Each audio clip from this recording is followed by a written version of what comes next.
nas últimas décadas, nós temos evoluído muito, tanto em termos de medicamentos, recursos medicamentosos, como recursos cirúrgicos. A epilepsia tem tratamento, existem várias drogas antiepiléticas no mercado hoje, são muito eficazes.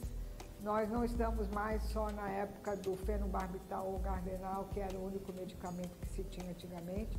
Existem inúmeros medicamentos, a grande maioria das crises são controladas e alguns casos de epilepsia, ou se ele tem uma malformação cerebral numa determinada área que é acessível cirurgicamente sem deixar sequela com o procedimento cirúrgico, ou se além disso ele tem muitas crises, então aquele paciente que tem crises, 10 crises, 20 crises todos os dias, que nenhum medicamento está fazendo efeito e que ele tem uma malformação cerebral que a gente chama de displasia numa área cerebral, após uma avaliação ampla com vídeo eletroencefalograma, um estudo de ressonância muito adequado, ele pode ser também submetido a procedimento cirúrgico.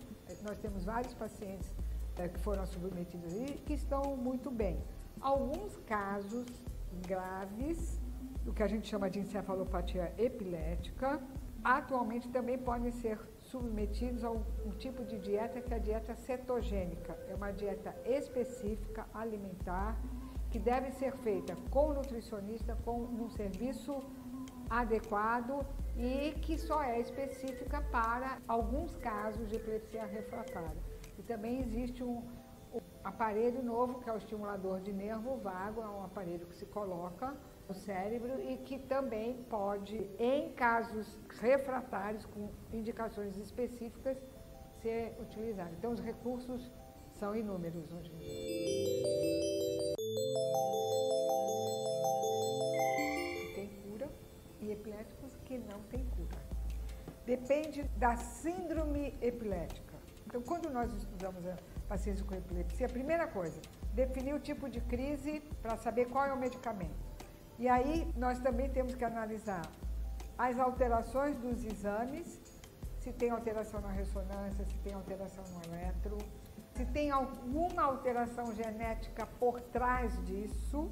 Então, por exemplo, existe um tipo de epilepsia, que é a síndrome de Duse, e que é uma alteração genética. Já se sabe o gene que causa. Algumas epilepsias genéticas que tem, ou que tem o paciente tem uma lesão importante, ele deverá tomar medicamento o resto da vida. Mas a grande maioria das epilepsias tem cura.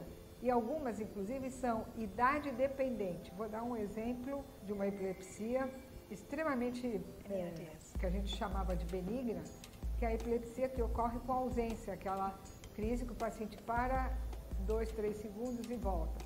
Ela tem uma tendência a ocorrer entre os 3 anos e 8 anos de idade. E ela ocorre muito nesse período de vida.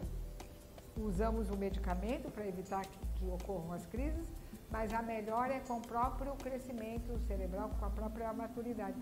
E inúmeros outros tipos de epilepsia tem cura. O paciente nunca mais tomará remédio. Mas existem as epilepsias graves, que são chamadas de encefalopatias epiléticas. Essas, remédio o resto da vida.